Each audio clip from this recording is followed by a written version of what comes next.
ابو Lulu Feroz کی جانب۔ ابو Lulu Feroz, جیسا کہ مورخین، شیعہ سنی مورخین دونوں نے لکھا کہ ایرانی النسل ایک شخص ہے جو نہاوند کا رہنے والا ہے، اور وہ غلام ہے۔ اسے غلام بنا کے جب جنگ ہوتی ہے رومیوں کے ساتھ، مسلمانوں کی، رومن امپائرز کے خلاف جب جنگ ہوتی ہے، تحقیق کرنی ہے، تو آپ رسول اللہ کی زندگی سے شروع ہوں، آپ زہر پیغمبر سے شروع ہوں کہ رسالت مآب کو زہر دینے والے افراد کون سے تھے، رسالت مآب کو تکلیف دینے والے افراد کون سے تھے۔ اس کے بعد جناب سیدہ رسول اللہ کی بیٹی کے دروازے پہ آنے والے کون تھے، جناب سیدہ کے شکم مبارک کو، پہلو مبارک کو زخمی کرنے والے، بازو مبارک کو زخمی کرنے والے آگے آئیں کہ امام حسن علیہ السلام کے جنازے پہ آ کے کس کے حکم پر تیر برسائے گئے تھے، کون امام حسن علیہ السلام کے مقابلے پہ آیا تھا، کس نے امام حسن علیہ السلام کو اذیت دی تھی۔ پھر آپ آئیں مولا امیر المومنین کے ساتھ، کس نے برملا ممبروں پہ سب و شتم کروایا تھا، کون؟ بسم اللہ الرحمن الرحیم۔ السلام علیکم یا علی علیہ السلام مدد۔ آپ دیکھ رہے ہیں ہمارا آفیشیل یوٹیوب چینل۔ جیسا کہ آپ جانتے ہیں کہ ہم نے ایک سلسلہ گفتگو شروع کیا ہوا ہے جس میں مختلف قسم کے وہی اعتراضات جن کو بار بار دہرایا جاتا ہے، جن کے جوابات مدت سے ہماری مذہب کی جانب سے دیے جا چکے ہیں، دیے جا رہے ہیں، اور انشاءاللہ دیے جاتے رہیں گے، لیکن پھر دوبارہ انہی اعتراضات کو ایک نئی شکل دے کے، مختلف اس کی جہتیں بنا کے، مختلف سوالات کی صورت میں انہی چیزوں کو صرف شیعہ تعصب اور شیعہ دشمنی میں ان کو زندہ کیا جاتا ہے۔ انہی سوالوں میں سے ایک سوال ہے ابو لولو فیروز کی شخصیت کے متعلق۔ ایک بات میں اپنے ناظرین کے گوش گزار ضرور کرنا چاہوں گا، چاہے ان کا کسی مذہب، کسی مکتب، کسی مسلک یا کسی فرقے، کسی گروہ کے ساتھ تعلق ہے، ایک بات ہمیشہ ذہن میں رکھیے گا کہ ہمارے ہاں مذہب جعفریہ میں، ہمارے ہاں مذہب اہل بیت میں، ہم شخصیت پسند نہیں ہیں۔ ہماری کسی بھی شخصیت سے دوستی اور دشمنی کا معیار جو ہے وہ محمد و آل محمد علیہ السلام ہے۔ ہم رسول اللہ اور ان کی اہل بیت کو معیار سمجھتے ہیں، ان سے دوستی کرنے والے کو اپنا دوست سمجھتے ہیں، اور ان سے دشمنی رکھنے والے کو اپنا دشمن سمجھتے ہیں۔ ہمارے نزدیک کسی سے محبت اور نفرت کا معیار صرف اور صرف رسول اللہ اور ان کی اہل بیت ہے۔ یہ بات ہمیشہ آپ ذہن میں رکھیے گا کہ شیعہ اپنی ذاتی پسند یا ناپسند کو کبھی بھی دین کا حصہ نہیں بناتے۔ ہم کبھی بھی یہ نہیں سمجھتے کہ تاریخ میں مورخ نے کسے پسند کیا ہے، کسے ناپسند کیا ہے۔ ہم یہ نہیں دیکھتے کہ کس دور کے بادشاہ نے کسے پسند کیا ہے، کسے ناپسند کیا ہے، کیونکہ بادشاہوں کی پسندیدگی اور ناغیر پسندیدگی بدلتی رہتی ہے۔ ایسے ہی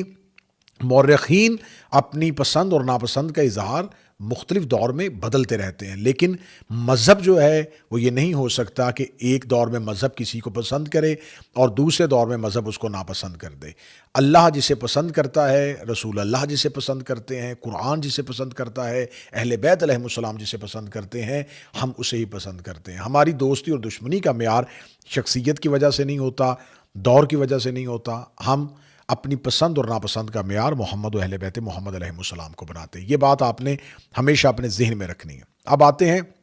ابو لولو فیروز کی جانب۔ ابو لولو فیروز، جیسا کہ مورخین، شیعہ سنی مورخین دونوں نے لکھا کہ ایرانی النسل ایک شخص ہے جو نہاوند کا رہنے والا ہے، اور وہ غلام ہے۔ اسے غلام بنا کے جب جنگ ہوتی ہے رومیوں کے ساتھ، مسلمانوں کی، رومن امپائرز کے خلاف جب جنگ ہوتی ہے، پھر اس کے بعد اسے قیدی بنا کے اسے لے آیا جاتا ہے، وہ مدینہ پہنچتا ہے۔ یہ دوسری خلافت کا دور ہے۔ دوسری خلافت کے دور میں جب اسے بلایا جاتا ہے تو پھر اس کے بعد جب ابو لولو فیروز مدینہ آتا ہے تو مدینہ میں مغیرہ ابن شعبہ کی غلامی میں سے دے دیا جاتا ہے۔ اس کی غلامی میں رہتے ہوئے، اب یہ جو باتیں ہیں یہ تاریخ ہے، یہ ہسٹری ہے جو اہل سنت کے ہاں بھی یہی پائی جاتی ہے۔ مغیرہ ابن شعبہ کے ہاں یہ اپنی غلامی کی زندگی گزار رہا ہوتا ہے، وہاں اس سے زیادہ ٹیکس وصول کرنے کی خواہش کی جاتی ہے، اس سے زیادہ خراج مانگا جاتا ہے، زیادہ خراج اس سے وصول کیا جاتا ہے۔ اس کی شکایت جو ہے یہ آ کے اس وقت کے خلیفہ عمر ابن خطاب کو آ کے کرتا ہے کہ یہ مجھ سے میرا مالک جو ہے وہ مجھ سے زیادہ ٹیکس وصول کر رہا ہے، زیادہ خراج وصول کر رہا ہے۔ وہ اس سے اس کے کام کے بارے میں پوچھتے ہیں تو یہ بتاتا ہے کہ میں چکیاں بناتا ہوں، وہ اسے اپنے لیے چکی بنانے کا کہتے ہیں۔ تو انہی الفاظ کے ساتھ اہل سنت کی کتابوں میں جملے درج ہیں کہ وہ آگے سے ابو لولو ان کو یہ جواب دیتا ہے کہ میں ایک ایسی چکی بناؤں گا جو پوری دنیا میں گھومے گی، جس کا تذکرہ پوری دنیا میں ہوگا، یعنی کہ جس کی شہرت بڑی ہو جائے گی۔ پھر اس کے بعد اس کے دل میں انہیں قتل کرنے کا ارادہ بناتا ہے، اور یہ ایک 2 منہ والا خنجر لے کے مسجد میں آتا ہے، اور مسجد میں آ کے انہیں قتل کر دیتا ہے، ان کے پیٹ میں وہ خنجر گھونپ دیتا ہے، جس سے ان کا قتل ہو جاتا ہے اور ان کی موت واقع ہو جاتی ہے۔ یہ وہ واقعہ ہے جس کو لکھا گیا۔ اب یہ ہے کہ قاتل کا تعلق کس کے ساتھ تھا، قاتل کی نیت کیا تھی، یہ تمام وہ چیزیں ہیں جس میں شیعہ ہسٹری اور کہہ رہی ہے اور اہل سنت ہسٹری میں کچھ باتیں اور ہیں۔ کتابوں میں سب کچھ لکھا جا چکا ہے۔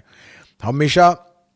ذہن رکھیے گا کہ آپ کتابوں سے نتیجہ اخذ نہیں کر سکتے، آپ کتابوں سے واقعات دیکھ سکتے ہیں، لیکن آپ قرآن اور حدیث کو معیار سمجھیے گا، قرآن اور اہل بیت کو معیار رکھیے گا، پھر اس کے بعد آپ واقعات کو دیکھیں گے۔ لکھا سب کچھ گیا ہے، کتابوں میں سب کچھ لکھا گیا ہے، آپ کو ہر طرح کا واقعہ کتابوں میں مل جائے گا، پھر اس کے بعد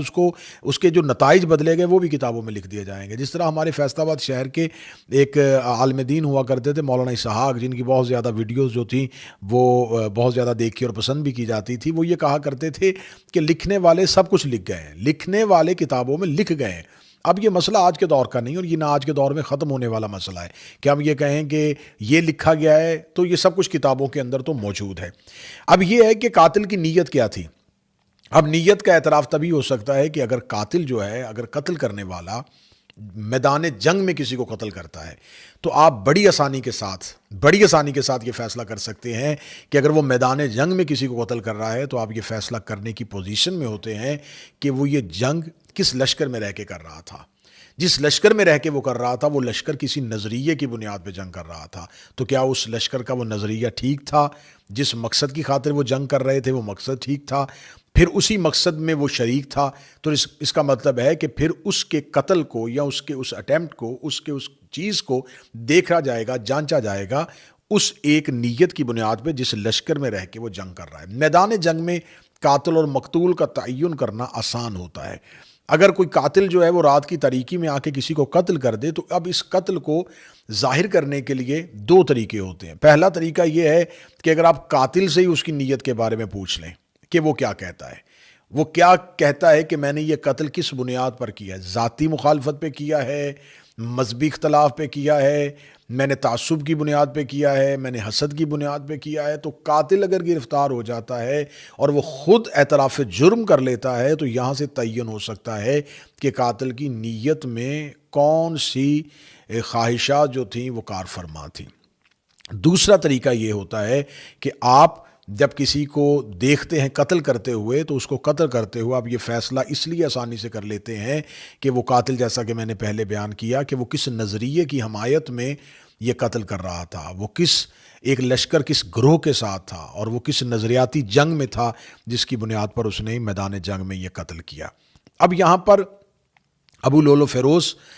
کا قتل تاریخ نے لکھ دیا، اس کے بعد ابو لولو فیروز کا وہاں سے چلے جانا، اہل سنت تواریخ نے، کسی نے لکھا کہ اس نے خود کو مار لیا تھا، کسی نے لکھا کہ اس کو قتل کر دیا گیا تھا، اور کسی نے لکھا کہ وہ وہاں سے چلا گیا اور جا کے اس نے ایران میں جا کے دوبارہ پناہ لے لی، اور آج بھی کاشان میں اس کا مدفن ہے۔ تو یہ وہ تمام باتیں ہیں جو ہسٹری میں آ گئی، لیکن تاریخ نے یہ بھی لکھا کہ اس قتل کے بعد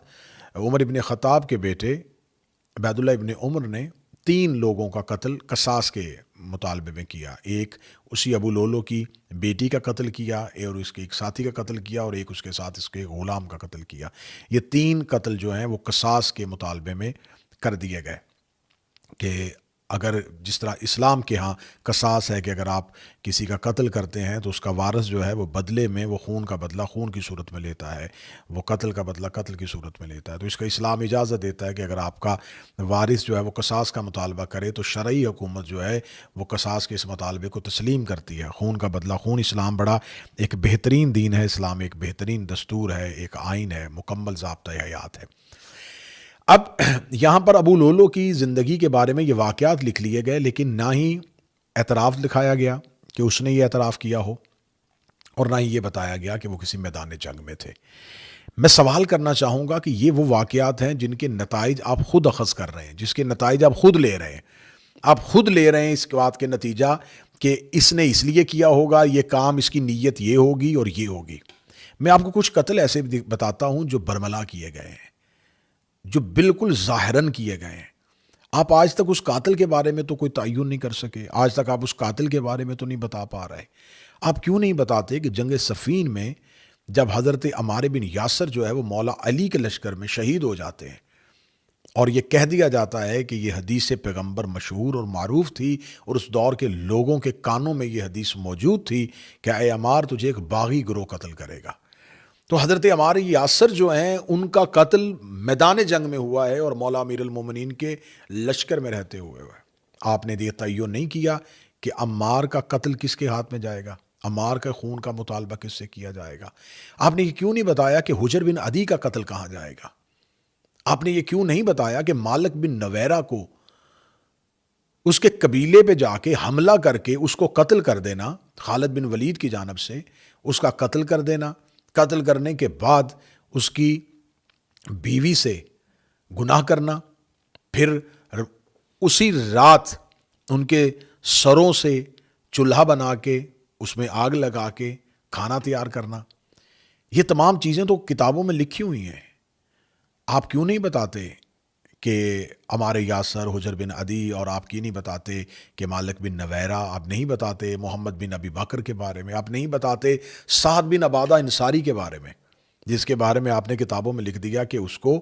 ایک تیر کسی نامعلوم مقام سے آ کے لگا، اور وہ اس کے بارے میں آج تک ہسٹری میں لکھا ہوا، اس کو جنات نے قتل کر دیا، جنوں نے اسے قتل کر دیا۔ آپ نے بالکل ظاہراً بظاہر جناب سیدہ کے دروازے پہ ایک حملہ ہوتا ہے، وہ حملہ بھی آپ نے کتابوں میں لکھ دیا، افراد بھی لکھ دیے، لیکن تعین آپ نہیں کر سکے کہ یہ حملہ کیوں کیا گیا تھا۔ تو اگر آپ ان تمام چیزوں کا تعین پہلے دن سے کر لیتے، آپ ان تمام چیزوں کے بارے میں کوئی نتیجہ نکال لیتے، تو یقیناً پھر ابو لولو فیروز کے اس عمل کے بارے میں نتیجہ نکالنا بھی آسان ہو جاتا۔ بہت سے ایسے واقعات ہیں جو قاتل نے اعتراف بھی کیا ہے، قاتل نے اقرار بھی کیا ہے، اور میدان جنگ میں قاتل جو ہے وہ جس لشکر میں تھا وہ لشکر بھی ناحق تھا، وہ لشکر بھی علی کے خلاف تھا، لیکن آپ طے نہیں کر سکے۔ آپ جمل کے شہداء کا قتل کے بارے میں ابھی تک نہیں طے کر سکے، آپ جنگ صفین میں شہداء کا قاتل کے بارے میں تعین نہیں کر سکے۔ تو جب آپ یہ فیصلے نہیں کر سکے تو آپ کیوں پھر ایک ایسی بات کی جانب توجہات کروا رہے ہیں کہ جس کے بارے میں ابھی سکوت ہے، ابھی خاموشی ہے، جس کے بارے میں صرف اور صرف واقعہ لکھا ہوا ہے، لیکن نتائج کے بارے میں آپ اپنی اپنی سوچ اور اپنی اپنی صورت کے معاملے میں اس کے بارے میں نتیجہ نکالتے ہیں۔ تو میری گزارش ہے کہ یہی واقعہ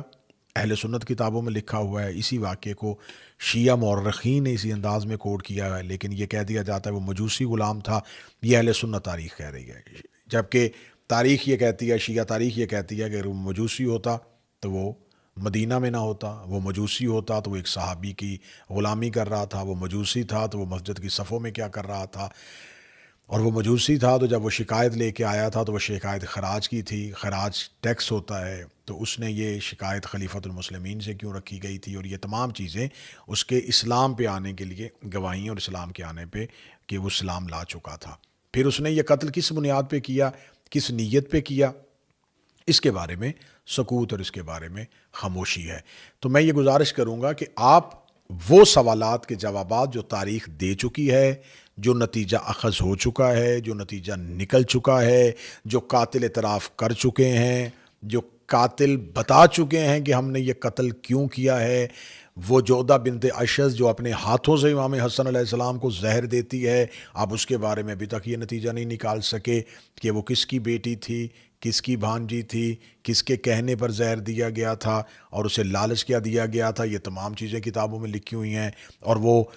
بتا بھی رہی ہے کہ مجھے کس کی جانب سے خط اور زہر بھیجی گئی تھی اور مجھ سے کیا وعدہ کیا گیا تھا۔ تو یہ تمام ابھی بہت سے مقتولین جو ہیں، بہت سے شہداء جو ہیں، اس کے لہو کا سوال آپ پر باقی ہے۔ اگر آپ نے کسی بھی قتل، ہم چاہتے ہیں کہ ہر قتل کی تحقیق ہو، ہم چاہتے ہیں کہ ہر خلیفہ کے قتل کی تحقیق ہو، ہم چاہتے ہیں کہ خلیفہ ثانی کی قتل کی تحقیق بھی ہو، ہم چاہتے ہیں کہ عثمان ابن عفان کے قتل کی تحقیق بھی ہو، وہ خلیفہ مسلمانوں کے خلیفہ ہیں، اس قتل میں بھی تحقیق ہونی چاہیے، تیسرے خلیفہ کے قتل میں بھی تحقیق ہونی چاہیے کہ حضرت عثمان کا قاتل کون تھا، انہیں کس کی جانب سے دھمکی دی گئی تھی، کس نے ان کے بارے میں کہا تھا ایک تشبیہ دینے کے بعد کہ اسے قتل کر دیا جائے، وہ یہ نعرہ کس کی جانب سے جاری ہوا تھا، یہ تمام تحقیقات ہونی چاہیے۔ لیکن آپ تحقیقات کا دروازہ صرف ایک سائڈ پہ نہ کھولیں، دونوں سائڈ پہ کھولیں۔ اگر آپ نے تحقیق کرنی ہے تو آپ رسول اللہ کی زندگی سے شروع ہوں، آپ زہر پیغمبر سے شروع ہوں کہ رسالت مآب کو زہر دینے والے افراد کون سے تھے، رسالت مآب کو تکلیف دینے والے افراد کون سے تھے، اس کے بعد جناب سیدہ رسول اللہ کی بیٹی کے دروازے پہ آنے والے کون تھے، جناب سیدہ کے شکم مبارک کو، پہلو مبارک کو زخمی کرنے والے، بازو مبارک کو زخمی کرنے والے افراد کون سے تھے۔ آپ پھر آگے آئیں کہ امام حسن علیہ السلام کے جنازے پہ آ کے کس کے حکم پر تیر برسائے گئے تھے، کون امام حسن علیہ السلام کے مقابلے پہ آیا تھا، کس نے امام حسن علیہ السلام کو اذیت دی تھی۔ پھر آپ آئیں مولا امیر المومنین کے ساتھ، کس نے برملا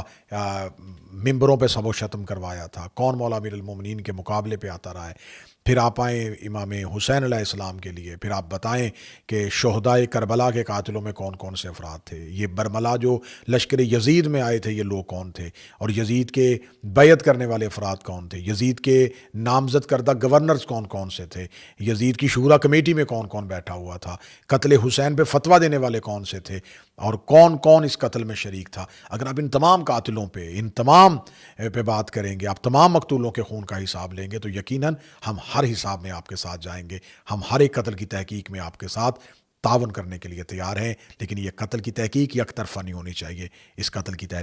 ہر قتل کی تحقیق منصفانہ طور پہ ہونی چاہیے، اور ہر جہت کے ساتھ اس کی تحقیق کی جائے۔ مجھے اپنی دعاؤں میں یاد رکھیے گا، سلسلہ گفتگو آگے بڑھتا رہے گا۔ السلام علیکم، یا علی علیہ السلام مدد۔